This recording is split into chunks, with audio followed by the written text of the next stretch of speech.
This is a hadrosaur rib bone pulled from Late Cretaceous deposits in Alabama. The bone is scarred with deep, crescent-shaped punctures. They are bite marks. The tooth spacing that made them doesn't match any dinosaur. It matches a crocodiliform, an animal that wasn't a dinosaur but lived alongside them and was powerful enough to bring one down. This rib is Exhibit A in a case that took over a century to build. The animal is Deinosuchus. The name means terrible crocodile, but the name came long before anyone knew what the animal actually looked like. That knowledge was assembled one bone chip at a time.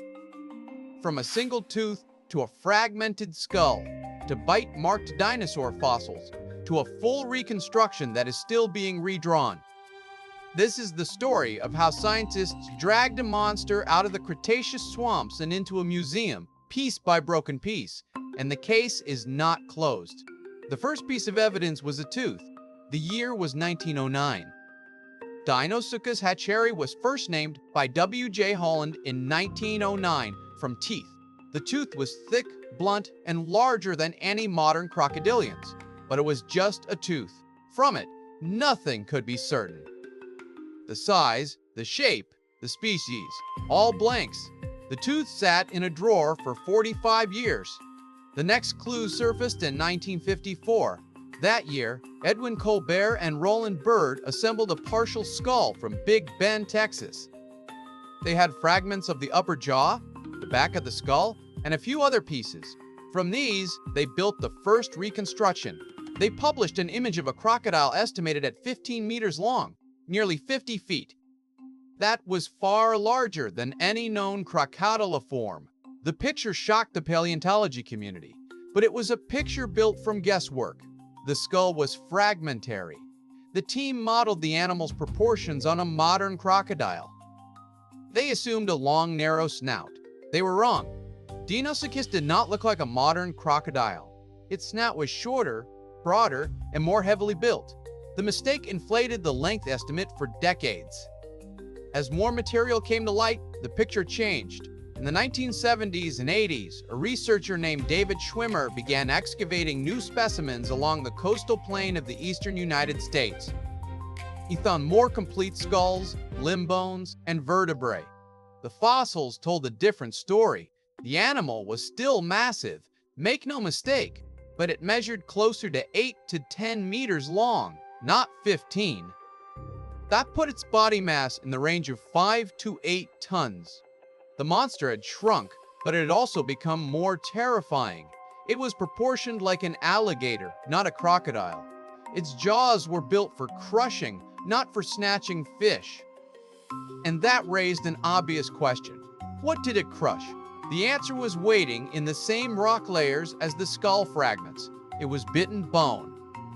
In 1995, Schwimmer reported bite marks on a tyrannosaurid dinosaur later named Apalachiosaurus. The specimen came from Alabama, the same coastal deposits that yielded Deinosuchus teeth and skull pieces.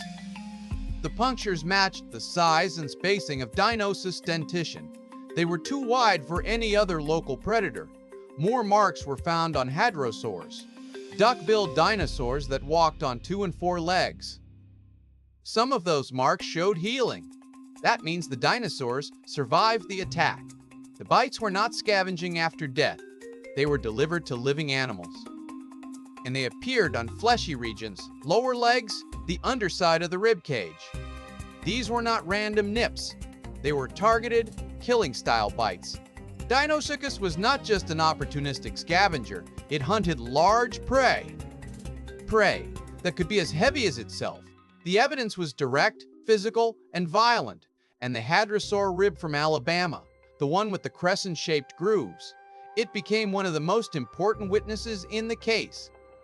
But the bite marks only made sense when we understood the skull that produced them. That required a taxonomic correction that took half a century to solidify. Deinosuchus was not a true crocodile.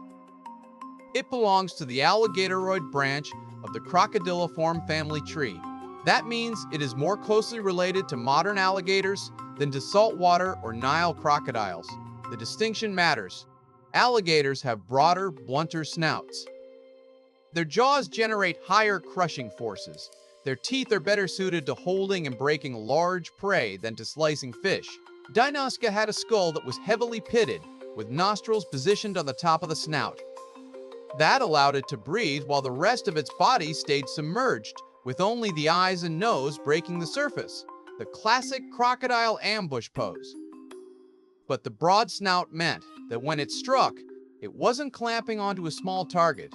It was engulfing a dinosaur limb or a pelvis, and then it likely performed a death roll, a spinning maneuver that modern crocodilians use to dismember large prey. The anatomy fit the bite marks perfectly.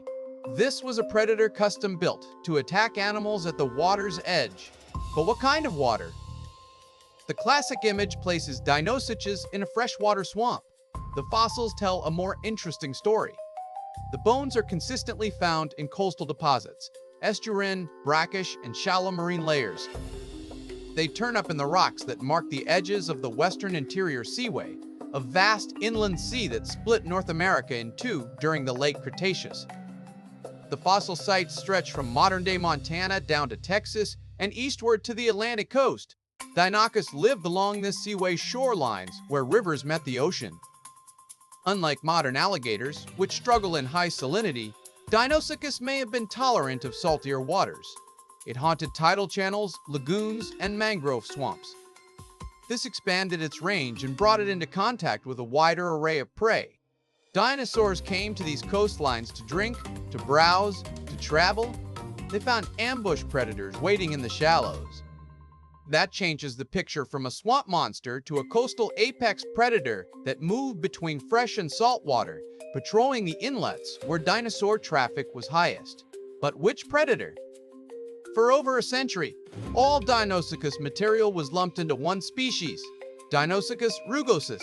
In 2020, a systematic review by Crescent and Brochu reorganized the genus.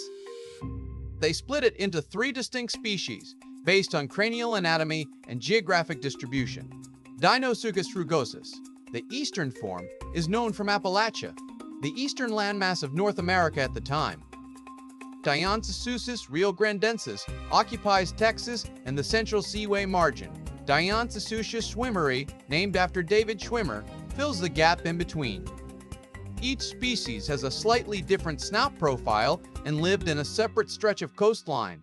The terrible crocodile was not one monster, but a small family of giant alligatoroids, each ruling its own stretch of shore. It is possible that they targeted different prey or that their sizes varied by region. The evidence is still fragmentary, but the revision forced a major rethink.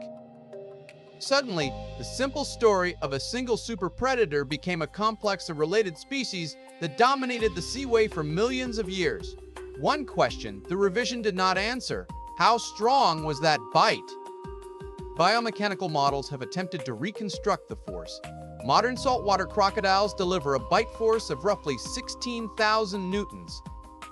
Tyrannosaurus rex, based on skull reconstructions, may have reached 35,000 newtons. Deinosuchus models suggest anterior bite forces of about 18,000 to over 20,000 newtons, though posterior bite force estimates exceed 100,000 newtons. That is a number with enormous uncertainty.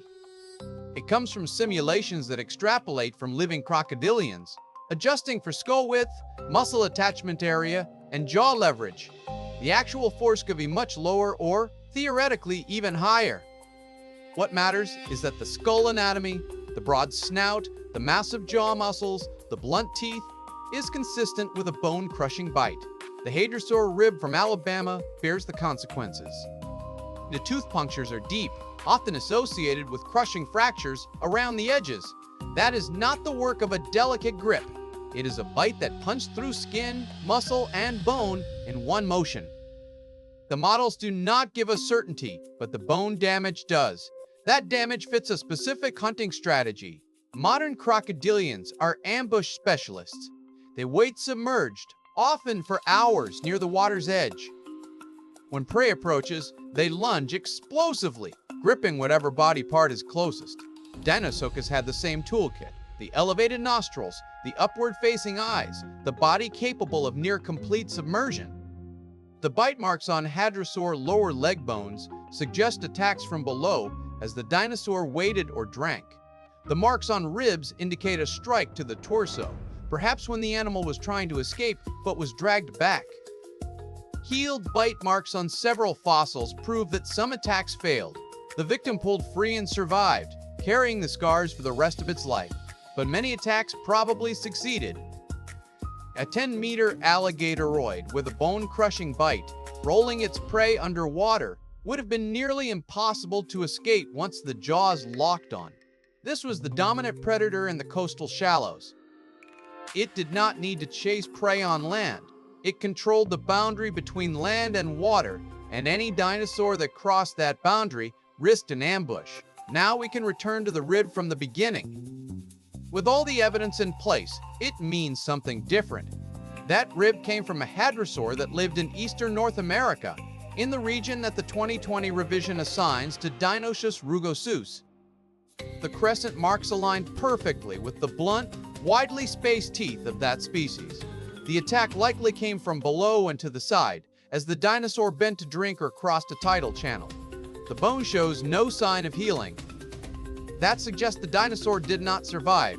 Whether it was killed immediately or died from the injuries later, the bite was terminal. This one bone records an entire encounter, a predator lunging from the water, a massive dinosaur struggling, and a Cretaceous coastline that was anything but safe. But there is still much we don't know. No complete skeleton of Deinosuchus has ever been found. The reconstruction we have is a composite of dozens of specimens, many of them isolated bones. The maximum size is still debated. Some incomplete vertebrae hint at individuals possibly reaching 12 meters, though the consensus remains closer to 10. We have no direct data on lifespan, growth rate, or social behavior. Did different species overlap in range, or did they stay strictly separated? Did they prefer certain prey items? The bite force models are just that. Models. New fossils could change the picture again. Every few years, a fresh piece emerges from a remote coastal outcrop or from a museum drawer that had been overlooked. That is how this case has always advanced. A tooth in 1909, a skull fragment in 1954, bite-marked ribs in the 1990s, a taxonomic revision in 2020. The monster was not discovered all at once. It was assembled slowly from broken pieces of bone. The case file is thick enough now to deliver a verdict. Deinosuchus was not a dinosaur. It was a family of alligator-like crocodiliforms that dominated the coastal ecosystems of Late Cretaceous North America for nearly 10 million years. Adults reached about 10 meters in length and weighed up to 8 tons. They had broad, crushing jaws and a bite force that could pulverize dinosaur bone. They lived in brackish estuaries and tidal channels, lying in ambush for the dinosaurs that came to drink. Their victims left physical testimony. The bite-marked ribs and leg bones that paleontologists have excavated from multiple sites.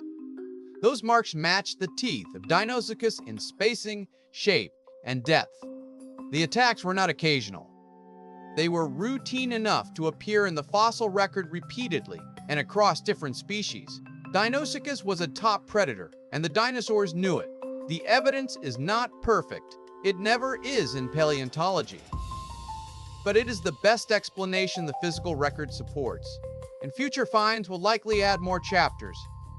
So the next time you see a museum cast of a giant crocodile skull or a video showing a dinosaur wading through a Cretaceous swamp, remember what went into that picture. It started with a tooth nobody could identify, a few chipped jaw fragments, a rib bone with crescent grooves, then years of field work, careful measurements, comparisons with modern crocodilians, and the slow correction of old assumptions. The monster did not step out of the rock hole. It had to be dug up, one evidence item at a time. And that, more than the size or the bite force or the 3 species, is the real story of Deinosuchus. The case is still open. But the king of the crocodilians is now very much alive in the scientific record, waiting in the shallows of what we know.